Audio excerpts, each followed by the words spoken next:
Good morning, or depending on when you're watching this, good afternoon, good evening, or good night. My name's Ross, and as always told, out of Voice of Radio. So today, we're going to be looking at the top 5 Pokemon trading card game decks right now. We are, of course, looking at the standard format, and I was kind of going to do a top 10, but really there are, at the moment, 5 decks that really do jump out above all the others. Now, I am focusing on tournament results here. Team Up has been legal in tournaments for long enough that we really can start to make judgments about what is good based on that set. And Unbroken Bonds is still a little bit away at this stage. So I think we can trust the results. They're not the first week or two. The other thing to mention here is that I'm focusing on the bigger, the more well-attended tournaments. So when I'm looking at this, I'm thinking about the 1,000-person regional in Collinsville, the most recent big tournament in the US. The 240-person special event in Cannes, the most recent big tournament in Europe.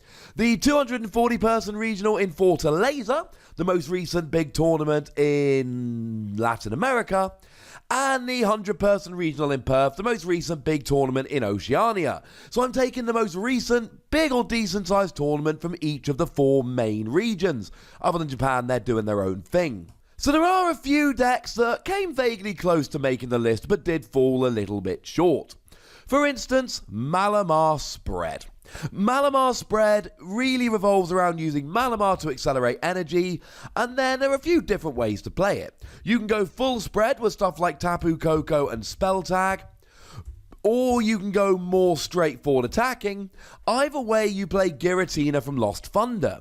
When you put it onto the bench, and you can do that from the discard pile using its ability, you put 1 damage counter on each of 2 of your opponent's bench Pokemon. So you can use that to do a little bit of spread, or you can just use the main attack to do 130 while damaging your own bench Pokemon, and you're rolling. It's good either way, but it doesn't see the results that the others see. Similarly, Buzzwole remains a really phenomenally good Pokemon.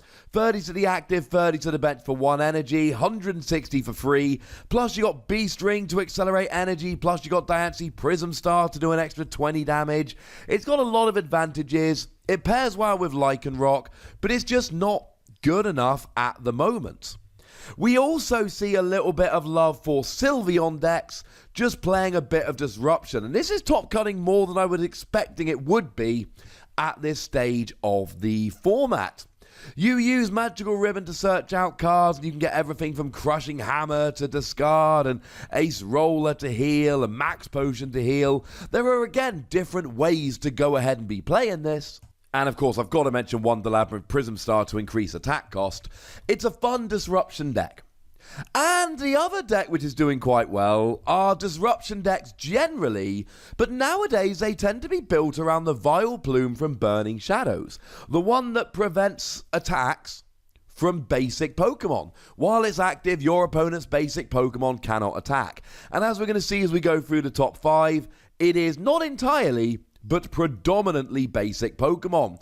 And then you can use all stuff like Hooper to block EXs and GXs, and Shuckle to block attacks from Pokemon with 2 or fewer energy. Quite frankly, it's a decent deck. Those 4 are good, but they're not good enough. So in at number 5, and like I say, I'm going based on results here, and the results show that there are 5 good decks. Malamar Ultra Necrozma. This is a very straightforward deck. You use Malamar to accelerate energy to Ultra Necrozma. You get to attach 1 psychic energy to one of your bench Pokemon per Malamar per turn. And then Ultra Necrozma for 1 metal and 1 psychic energy minimum. 20 damage plus 80 for each psychic energy you discard. And you have to discard all the psychic energy. This has become a really good deck because of stuff like Pikachu and Zekrom, more on that in a moment, Tag Team GXs that give up free prizes. Now, you do sometimes see this played with Gengar and Mimikyu Tag Team GX, so we do see a bit of Tag Team GX love in this deck. And it is played with the Giratina we mentioned earlier, but largely this deck is, you know what, I'm just going to smash with Ultra Necrozma because I can one-hit KO anything, and if I'm against a free prize Tag Team GX deck and I'm only giving up 2 prizes, that's working well for me.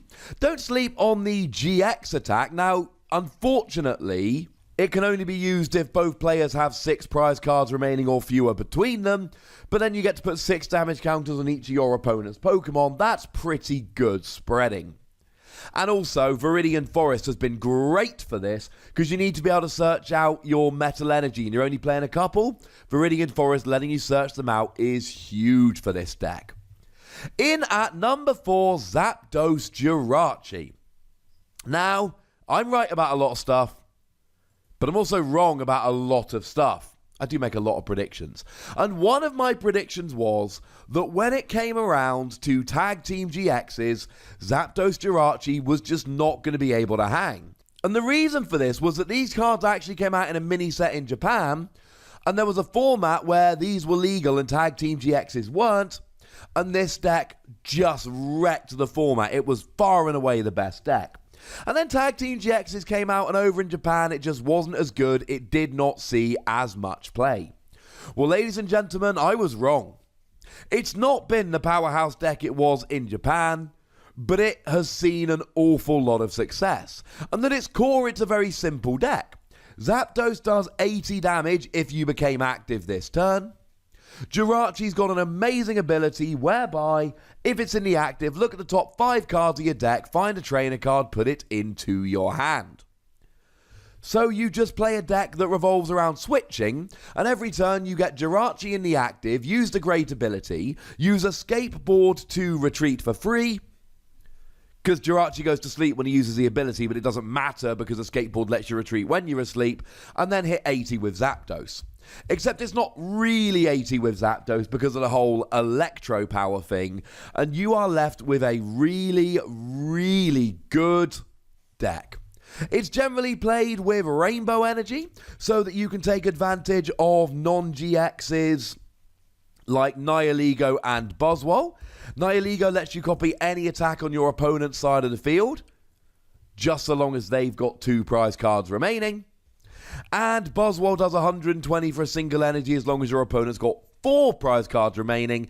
Excellent against Pikachu and Zoroark. It's a really good deck, and it can hang with Tag Team GXs.